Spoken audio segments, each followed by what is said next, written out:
स्वागत है आपका इटनो स्वदेश पे और कल की तैयारी में मैं हूं मनीष मिंडगिरी और अगले आधे घंटे में बताऊंगा भारतीय बाजारों में आज क्या हुआ, क्योंकि आज भारतीय बाजार में एक अच्छी रैली देखने को मिली। कह सकते हैं कि हफ्ते की शुरुआत जो है बाजार के लिए बेहद दमदार रहा और बाजार जो है दिन के ऊपरी स्तर पर बंद होने में कामयाब हुआ।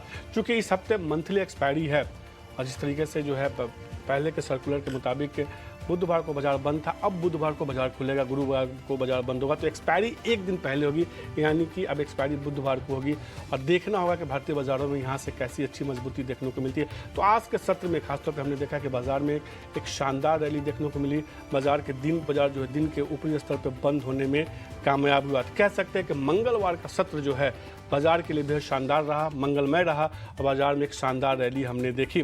लेकिन अगले आधे घंटे में इस बाजार पर तो चर्चा करेंगे ही, दर्शकों के तमाम सवालों के जवाब भी देंगे। आप चाहें तो इस शो में जो है अपने सवाल भेज सकते हैं, हमारे जो जानकार होंगे आपकी मुश्किलों का आसान करेंगे। व्हाट्सअप नंबर स्क्रीन पर फ्लैश हो रहा है, इस नंबर पर आप अपने सवाल भेज सकते हैं। और तरीका बेहद आसान है, आपको जो है कौन से शेयर आपके पोर्टफोलियो में है, किस भाव पर आपने खरीदा है, कब तक आप होल्ड कर सकते हैं, इसके साथ ही अपने शहर का नाम जरूर भेजें।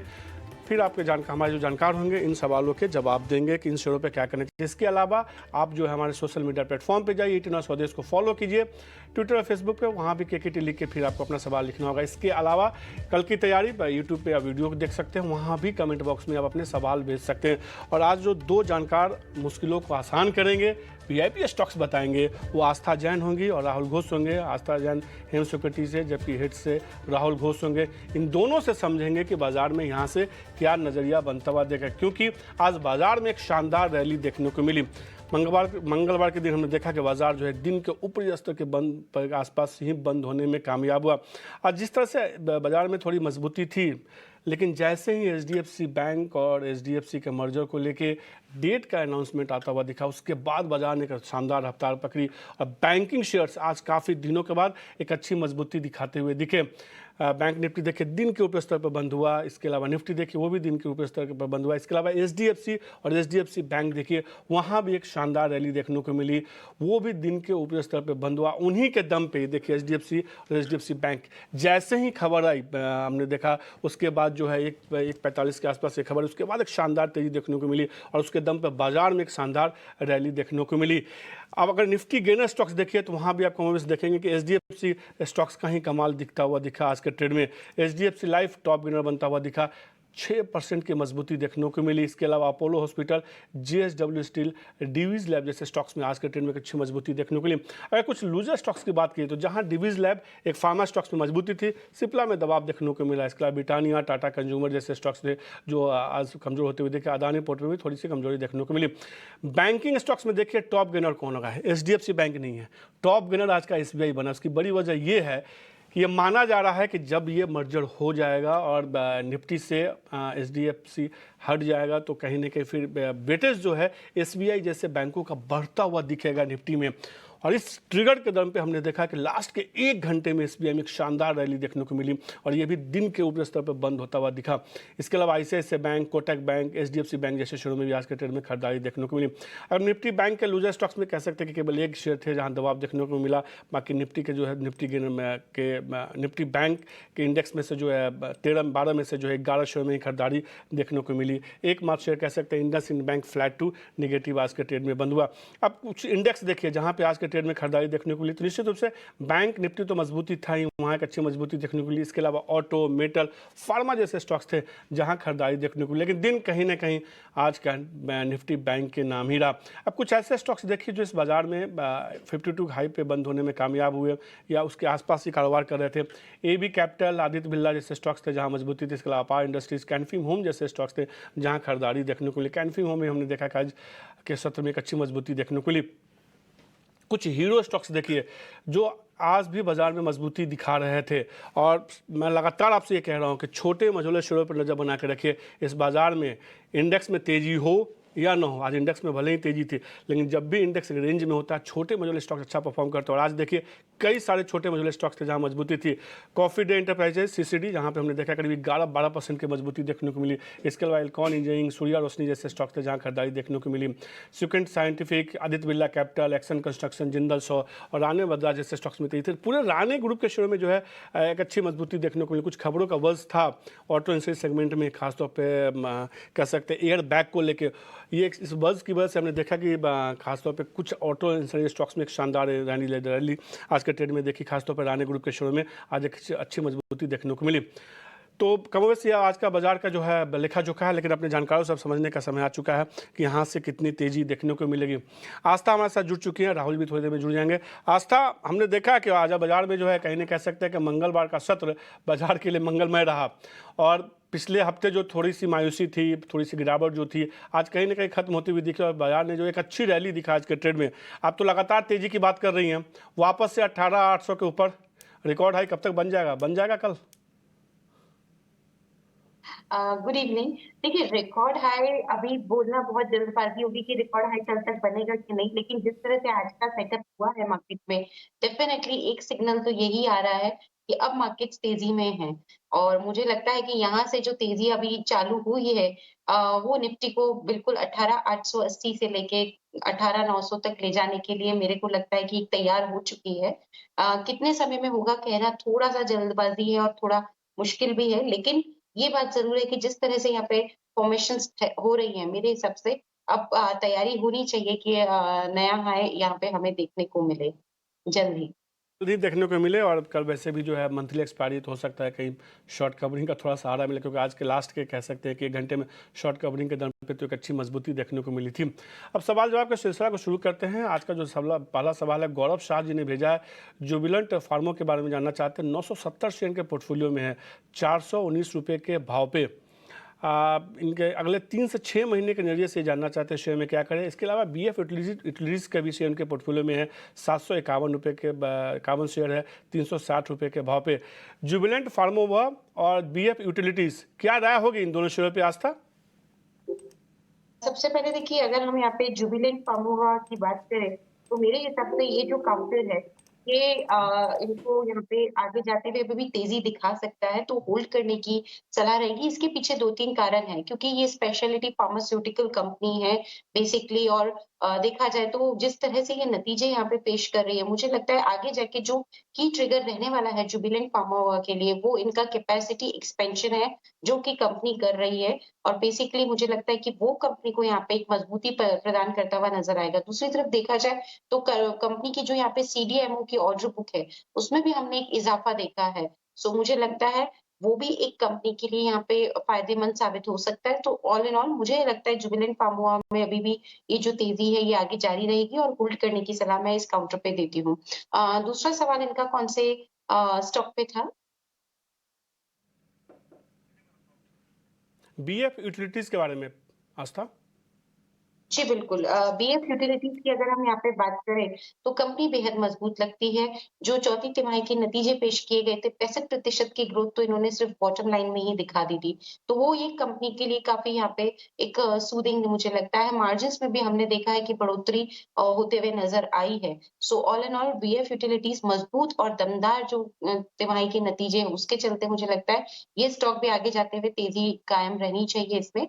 आज भी थोड़ा बहुत बढ़ा हुआ था। इसमें मुझे लगता है आगे जाते हुए 400 से लेके 410 तक के स्तर दिखा सकता है ये काउंटर, बने रहने की सलाह है। तो दोनों शेयरों पे गौरव जी आपके लिए ठहरने के साथ दोनों शेयरों को आप होल्ड कीजिए, यहाँ से मुनाफा बनता हुआ दिखेगा। मुकेश कश्यप जी ने सवाल पूछा मुरादाबाद से, ल्यूपिन के इनके पास शेयर है, 920 शेयर इनके पोर्टफोलियो में है, 9,935 के भाव पे होगा, 9,335 नहीं है, 935 का भाव कीजिए इसको पहले तो ल्यूपिन के शेयर है, क्या राय होगी ल्यूपिन में? ल्यूपिन में हमने देखा एक अच्छी मजबूती देखने को मिली है, पिछले दिनों एक अच्छी गिरावट देखने को मिली थी, लगातार हमने देखा 1300 के जोन से राहुल ये गिरा, अब वापस से मोमेंटम जनरेट हुआ है पिछले अगर कह सकते हैं 1-2 महीनों में। क्या इनका 935 का लक्ष्य आ जाएगा वापस?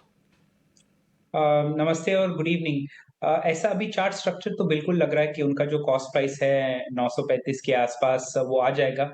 लुपिन जो है एक लंबे कंसोलिडेशन से ब्रेकआउट हुआ है। 800 पे जो रेजिस्टेंस था वो टेक आउट कर चुका है। वॉकिंग द बैंड ऊपर की तरफ बोलिंजर बैंड को टच करते हुए जा रहा है। ओनली वरिंग पार्ट ये है कि वॉल्यूम साथ नहीं दे रहा है इतना, बट जब तक ये मोमेंटम है उनको बिल्कुल बने रहना चाहिए और 930 940 का जो लेवल है उनको मिल जाना चाहिए आसानी से। जब उनको अपना कॉस्ट प्राइस मिल जाता है, मैं सलाह दूँगा एग्ज़िट कर देने के लिए ये ये स्टॉक को, और दूसरे फार्मा स्टॉक्स जहाँ जैसे कि औरो फार्मा जो बेहतर परफ़ॉर्म कर रहे हैं उन पे बने रहने की मैं सलाह दूँगा। तो ल्यूपिन में जैसे ही आपके पास जो है टारगेट आपके जो हैं जिस प्राइस पे आपने खरीदा है वहाँ पे अगर आता है मुकेश जी 935 के आसपास, तो आप इससे निकल जाएं। फिर दूसरे शेयर अरविंदो फार्मा जैसे शेयरों में आप स्विच कर सकते हैं। राकेश तिवारी जी का सवाल है, डीएलएफ के बारे में जानना चाहते हैं। 200 शेयर के पोर्टफोलियो में डीएलएफ के 502 रुपये के भाव पे अगले 3 महीने के नजरिए से जानना चाहते हैं। पिछले दिनों आस्था हमने देखा था कि 501 502 का भाव बनाई, कह सकते हैं कि हाई के इस साल के ऊपरी स्तर पर इन्होंने खरीदा, वहाँ से लगातार थोड़ी प्रॉफिट बुकिंग देखने को मिली है। क्या आपको लगता है कि वापस इनको 502 का लक्ष्य मिल जाए, क्योंकि रियलिटी पूरा सेक्टर देखिए काफी बजिंग है? बिल्कुल, यहाँ पे 502 आने के यहाँ पे बेहद स्ट्रॉन्ग चांसेस हैं। नतीजे अच्छे थे, काफ़ी बढ़िया इन्होंने पूरे फाइनेंशियल ईयर 23 में नतीजे पेश किए और अब जो इनकी जो लॉन्च पाइपलाइन है, वो भी इन्होंने बढ़ा दी, 41 एमएसएफ कर दी, जो कि 35 एमएसएफ थी। तो मुझे लगता है कि कंपनी जिस तरह से यहाँ पे पाइपलाइन भी इनकी काफ़ी मजबूत होती भी आ रही है, फाइनेंशियल्स में भी वो लगातार रिफ्लेक्ट हो रही है, तो कोई दिक्कत लगती नहीं है। 500 का स्तर ये बिल्कुल पार करना चाहिए। सो मेरे हिसाब से होल्ड करना चाहिए, आराम से इनको कॉस्ट प्राइस देखने को मिलेगी, बल्कि उसके ऊपर के भी स्तर देखने को मिलेंगे। तो सीधे तौर पर डीएलएफ होल्ड करने की सलाह यहाँ से मजबूती देखने को मिला। जैसा कि मैंने आपको कहा कि आप अपने सवाल जो है यूट्यूब पे कमेंट बॉक्स में भी पूछ सकते हैं, वहाँ से भी हम सवाल लेते हैं और जानकारी समझने की कोशिश करते हैं। और एक ऐसा ही सवाल जो है फैज़ान खान ने भेजा है, वोल्टास पे जानना चाहते हैं। इनके पोर्टफोलियो में 100 शेयर है, 799 रुपये के भाव पे मुजफ्फरनगर से उन्होंने सवाल ये भेजा है। क्या राय होगी? हमने देखा राहुल, ये एक ऐसा शेयर है वोल्टास जिसमें हमने कोई रैली नहीं देखी मानसून से पहले। पूरी बातें हुई थी मार्च में कि हीट वेव की वजह से हम देखेंगे कि इन तमाम शेयरों में मजबूती देखने को मिलेगी, वोल्टास, इंफिनी जैसे स्टॉक्स में, पर ऐसा हुआ नहीं। ये तमाम स्टॉक्स अंडर परफॉर्म कर रहा है। वोल्टास में तो देखिए पिछले कह सकते हैं कि 2-2.5 महीने में कोई रिटर्न ही नहीं आया है। क्या राय होगी वोल्टास पे आपकी? तो ये वोल्टास जैसे स्टॉक्स आप नोटिस करेंगे ना, more often than not summer होने से पहले स्टॉक रैली करता है और समर जैसे शुरू हो जाता है ये स्टॉक्स करेक्शन शुरू कर देते हैं। करंट मार्केट प्राइस पे वोल्टास एक बहुत ही इंपॉर्टेंट सपोर्ट पे है, 750 के आसपास, 750 760 का जो बैंड है बहुत ही इंपॉर्टेंट सपोर्ट है। ये सपोर्ट से अगर 20 डे ईएमए के ऊपर सस्टेन कर लिया प्राइस जो कि 800 के आसपास है, तब ये स्टॉक एक अच्छा मोमेंटम दिखा सकता है अपसाइड पर जब तक 800 810 क्रॉस नहीं करता है, तब तक हर रैली जो है सेल किया जाएगा। और नीचे के साइड में अभी जो स्टॉक जा रहा है, लोअर हाइज और लोअर लोज जो बना रहा है, वो अच्छे वॉल्यूम्स के साथ भी बना रहा है, तो थोड़ा-सा केयरफुल रखना पड़ेगा। Level to watch out for जैसे मैंने कहा 800 और 810 वो बैंड के ऊपर वोल्टास को क्लोज करना ज़रूरी है। फैज़ान जी, फिलहाल के आप शेयर को होल्ड कीजिए, 810 का नज़र बना के रखिए। 810 के ऊपर जाता है तो शेयर में थोड़ी मजबूती आती हुई दिखेगी। दिनेश जी का सवाल है, दिल्ली से ओरिएंट सीमेंट के बारे में जानना चाहते हैं। 1000 शेयर के पोर्टफोलियो में है, 140 रुपये के भाव पे 6 महीने के नज़रिए से जानना चाहते हैं। आस्था, क्या राय होगी ओरिएंट सीमेंट पे आपकी? देखिए ओरिएंट सीमेंट की यहाँ पे बात करें तो ये काउंटर मुझे अच्छा लगता है। आगे जाते हुए बेस्ट से भी काफ़ी ज़्यादा यहाँ पे देखा जाए तो डिमांड आ रही है और कंपनी ने जो भी वॉल्यूम ग्रोथ यहाँ पे गाइड की है वो एफवाई 24 के लिए काफ़ी स्ट्रॉन्ग वॉल्यूम ग्रोथ गाइड की है, जो कि 8 से 9% के आसपास की लगती है। अब अगर मैं बात करूँ डिमांड, जैसे मैंने बोला, वेस्ट से काफ़ी आ रही है, स्पेशली गुजरात और महाराष्ट्र, ये जो रीजन्स हैं यहाँ से डिमांड कंपनी को देखने को मिल रही है और साउथ में कर्नाटका और तेलंगाना से भी डिमांड आती हुई नजर आ रही है। तो मुझे लगता है ये सब चीजें वोल्टास के लिए काफी यहाँ पे फायदेमंद साबित होगी और माफ कीजिए, वोल्टास नहीं, ओरिएंट सीमेंट के लिए काफी ज्यादा फायदेमंद होगी और उसी वजह से ओरिएंट सीमेंट हमें अच्छा परफॉर्म करता हुआ नजर आएगा। 150 के लक्ष्य के लिए होल्ड करना चाहिए। ओरिएंट सीमेंट होल्ड करने की सलाह होगी, यहाँ से और मजबूती देखने को मिल सकती है। 150 रुपये तक का लक्ष्य इस शेयर में देखने को मिल सकता है। जो अगला सवाल है संजय कुमार का पटना से, जोमेटो के बारे में जानना चाहते हैं। 195 शेयर उन्होंने लिया 76 रुपये के भाव पे। राहुल, देखिए हमने देखा कि शेयर में तो लगातार अंडर परफॉर्मेंस देखने को मिला, लेकिन बीते 2.5 महीने में शेयर में देखिए करीब 50 के जोन से एक शानदार रैली देखने को मिली। कह सकते हैं कि 50% से ज़्यादा रिटर्न देखने को मिला, 75-76 के जोन में आया है। क्या राय होगी आपकी इस पर? तो अच्छा रैली देखने को मिला है जैसे आपने बिल्कुल सही कहा, बट अभी भी ये स्टॉक वीकली चार्ट पे देखेंगे एक बहुत बहुत बड़ा रेंज में है जो फरवरी 2022 में शुरू हुआ था। तो अभी तो फिलहाल ऐसा कुछ लग नहीं रहा है कि ब्रेकआउट होगा इस लेवल से। अ, अगर ये न्यू एज स्टॉक्स की आप टेक स्टॉक्स की आप बात करें ना, पेटीएम एक बेटर बेट है, बट क्योंकि इनके पास ऑलरेडी क्योंकि ये ऑलरेडी बने हुए हैं इस शेयर में, मैं एक स्टॉप लॉस दे सकता हूँ कि 71 का स्टॉप लॉस रख लें और होल्ड कर सकते हैं स्टॉक को बिल्कुल। 71 के नीचे अगर क्लोज होता है तो आई वुड सजेस्ट मैं सजेस्ट करूंगा कि दूसरे काउंटर में चले जाएं। तो 71 के स्टॉप लॉस का शेयर को आप होल्ड कीजिए संजय जी। और राहुल, आपने कहा बात की पेटीएम की, तो एक सवाल पेटीएम पे भी ले लेते हैं। विक्रांत जी का ग्रेटर नोएडा से सवाल है, पेटीएम के बारे में जानना चाहता है। 100 शेयर के पोर्टफोलियो में 645 रुपये के भाव पे 20,000 रुपये का प्रॉफिट हो रहा है इनको। क्या राय होगी पेटीएम पर राहुल? हमें सारे न्यू एज टेक स्टॉक्स की आप बात करें जो लिस्ट हुए हैं रिसेंटली, पेटीएम का चार्ट सबसे बेहतरीन लग रहा है क्योंकि ये एक स्टॉक है जिसमें ऑलरेडी ब्रेकआउट हो चुका है। ब्रेकआउट हो चुका है, अच्छा प्रॉफिट बना रहे हैं। तो अनलेस इनका लॉन्ग टर्म नजर अगर इनका लॉन्ग टर्म नजरिया है स्टॉक पे, तो मैं कह दूंगा कि एग्जिट कर देने के लिए, क्योंकि बहुत बेटर काउंटर्स हैं। अगर बहुत ही शॉर्ट टर्म नजरिया है इनका तो होल्ड कर सकते हैं, बट ध्यान में रखें कि स्टॉप लॉस बहुत बड़ा होगा क्योंकि इसका जो डिमांड जोन है करंटली पेटीएम का वो 750 के आसपास है। तो अगर शॉर्ट टर्म नजरिया है तो एक अच्छा रैली देख के एग्जिट कर सकते हैं। हाल ही में आपको 900 के आसपास मिल जाएगा stock. I would suggest exit कर देने के लिए। अगर लॉन्ग टर्म नजरिया है तो बिल्कुल नहीं बनाए रहना चाहिए स्टॉक में। मैं दूसरे काउंटर्स पे जाने की सलाह दूंगा। तो शॉर्ट टर्म नजरिया है तो इसमें से आप प्रॉफिट बुक कीजिए। लॉन्ग टर्म के नजरिए से जो आगे कुछ और स्टॉक्स रिकमेंड किए जाएंगे, आप उसमें चाहें तो स्विच कर सकते हैं। जो अगला सवाल है अमर बोहरा जी का है, टाटा एलेक्सी पे। पुणे से उन्होंने सवाल भेजा है, 10 शेयर इनके पोर्टफोलियो में 7,800 के भाव पे। ये एक ऐसा शेयर है, आस्था कह सकते हैं, अगर बीते 3-4 सालों का ट्रेंड देखे, बाजार को आउट परफॉर्म किया, शानदार रिटर्न इस शेयर ने दिया है टाटा एलेक्सी ने। क्या राय होगी टाटा एलेक्सी पे? अभी तो इनके पास जो है थोड़ा महंगे भाव पे है, आपको लगता है कि 7,800 का भाव इनको मिल जाएगा?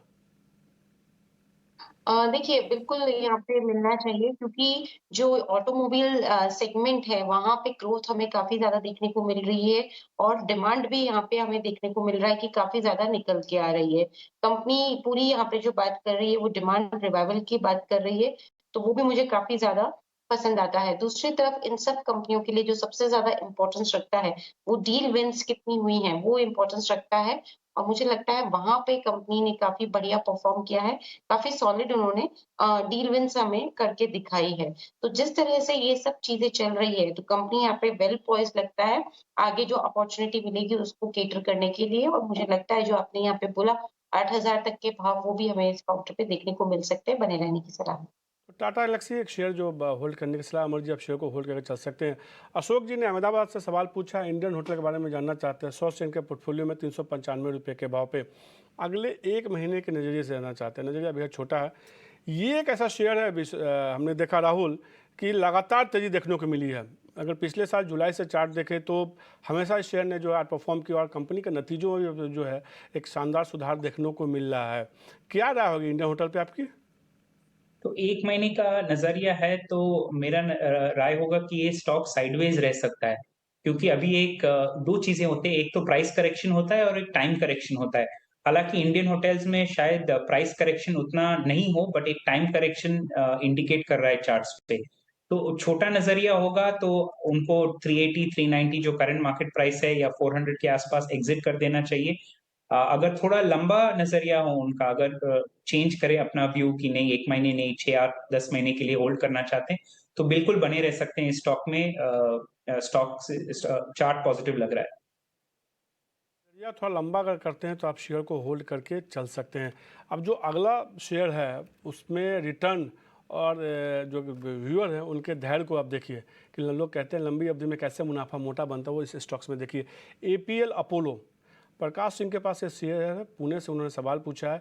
1,114 शेयर इनके पोर्टफोलियो में है, 100 रुपये के भाव पे इन्होंने शेयर लिया है। आस्था 100, ये शेयर वैसे तो अभी ऑल टाइम हाई पे ट्रेड कर रहा है और जहाँ तक मैं चार्ट पे देख रहा हूँ 100 रुपये का भाव इसका 2016-17 के आसपास था। वहाँ से ये लगातार होल्ड कर रहे हैं और देखिए इनको क्या शानदार मुनाफा शेयर में देखने को मिल रहा है। 13 लाख के आसपास से ज़्यादा का इनका मुनाफा हो रहा है। क्या राय होगी इस शेयर पे? मुझे लग नहीं रहा है कि ये शेयर ये बेचना चाहते होंगे अभी। और बेचना भी नहीं चाहिए। सबसे पहले तो एक डिस्क्लेमर, एपीएल अपोलो ट्यूब्स हमने लास्ट वीक ही रिकमेंड किया था हमारे क्लाइंट्स को और मेरे हिसाब से उसमें टारगेट भी हमने 1400 तक के दिए थे, तो वो एक क्लैरिटी आ गई है कि यहाँ पे तेजी बनेगी। 1400 तक के इनिशियल टारगेट्स के लिए। अभी देखा जाए तो ये स्ट्रक्चरल ट्यूब्स में है और जिस तरह से डिमांड हो रही है, बहुत सॉलिड डिमांड कंपनी को यहाँ देखने को मिल रही है। कंपनी का डिस्ट्रीब्यूशन नेटवर्क, क्योंकि इस इंडस्ट्री में ये बहुत इंपॉर्टेंस रखता है कि आपका डिस्ट्रीब्यूशन नेटवर्क कैसा है, वो भी काफ़ी ज़्यादा यहाँ पे सॉलिड है। तो वो भी मुझे काफ़ी ज़्यादा पसंद आता है और मुझे लगता है कि आगे जाते हुए जिस तरह से कंपनी को अक्रॉस द सेगमेंट्स में एक डिमांड आ रही है, इनफैक्ट इन्होंने अभी कुछ टाइम पहले एक अपोलो मार्ट का भी इंट्रोडक्शन किया था, तो वो भी बढ़िया लगता है और ये कंपनी पायनियर है और लीडरशिप पोज़ीशन रखती है स्ट्रक्चरल ट्यूब्स बनाने में। तो ये सब चीज़ें इंडिकेट करती है कि कंपनी में बेहद शानदार पोटेंशियल है, 1400 के भी ऊपर के लेवल्स ये दिखाता हुआ नज़र आएगा। बिल्कुल इसमें बने रहिए, अभी निकलने की जल्दबाज़ी ना करें। प्रकाश जी, सबसे पहले तो आपको बधाई एक शानदार मुनाफे के लिए, और आप शेयर को अभी भी होल्ड करके रखिए। 1400 के ऊपर भी जाता हुआ दिखेगा शेयर। 1400 के ऊपर जाता है तो एक बार फिर से आप सवाल पूछ सकते हैं। प्रमोद काकड़िया जी ने नासिक से सवाल पूछा है, एमएमटीसी के बारे में जानना चाहते हैं। 1100 शेयर के पोर्टफोलियो में है, 32 रुपये 50 पैसे के भाव पे। एमएमटीसी पे क्या राय होगी राहुल? 32.5 पे इनका जो बाइंग प्राइस है आसानी से इनको मिल जाएगा। Stock higher highs higher lows बना रहे, बोथ आप डेली चार्ट पे देखेंगे। वीकली पे भी एक अच्छा राउंडिंग बॉटम देख के प्राइस ऊपर की तरफ मूव हो रहा है। तो 33.5 उनका कॉस्ट प्राइस मिल जाएगा, बट उनको भी मैं सेम सलाह दूंगा कि बेटर स्टॉक्स है जो मोमेंटम में है, जो आपको ज्यादा तेजी से टारगेट दे सकता है। कॉस्ट प्राइस आ जाए तो इस पे एग्जिट करके दूसरे शेयर्स पे मूव कर लेना चाहिए। इसी में जैसे ही आपके नो प्रॉफिट या कैसे थोड़ी भी प्रॉफिट होती है तो आप शेयर से आप निकल जाए, या खरीद भाव के आसपास भी आता है तो आप इस शेयर से निकल जाए, फिर दूसरे शेयर में स्विच करें। अब स्विच कौन सा शेयर करेंगे, थोड़ी देर में आपको वीआईपी स्टॉक्स में हम बताएंगे भी। इसके अलावा जो अगला शेयर है रविंद्र सिंह रावत जी का है, बैंक ऑफ इंडिया के बारे में जानना चाहते हैं। 500 शेयर के पोर्टफोलियो में है, 79 रुपये के भाव पे, अगले 3 महीने के नजरिए से जानना चाहते हैं बैंक ऑफ इंडिया पे क्या राय होगी। आज तो हमने देखा है थोड़े पीएसयू बैंकों में वापस से खरीदारी लौटी है, आस्था। देखिए, बैंक ऑफ इंडिया में एक जो चीज़ थोड़ा-सा मुझे खटकती है वो ये है कि कंपनी के जो स्लिपेजेस थे वो बढ़ गए। ये जो चौथी तिमाही में इन्होंने दिखाए थे और उसकी वजह से अब कंपनी बैंक पूरा अग्रसर है कि ये रिकवरीज़ भी करेगी, वन टाइम सेटलमेंट भी करेगी। तो वहाँ पे मुझे थोड़ा-सा ऐसा लगता है कि स्लिपेजेस बढ़ने से जो थोड़ा-सा एक दिक्कत जैसा लगता है, इसीलिए मैं बहुत ज़्यादा पॉज़िटिव नहीं हूँ। मैं इन्हें सलाह दूँगी कि ऊपरी स्तर पर निकलने का प्रयास करें इस काउंटर से। निकलने के सिलसिला बैंक ऑफ इंडिया पे जैसे ही आपके थोड़े प्रॉफिट बनते हैं तो आप शेयर से निकल जाएं। तो अभी तक हमने कई सारे शेयरों पर चर्चा की है, लेकिन अब चूंकि कई शेयरों पर निकलने की सलाह हमारी जानकारी नहीं दी है, तो कुछ ऐसे शेयर भी होने चाहिए उनके पोर्टफोलियो में जो हमारे जानकार बताएंगे आपको खरीदने चाहिए। बात करते हैं वीआईपी स्टॉक्स की।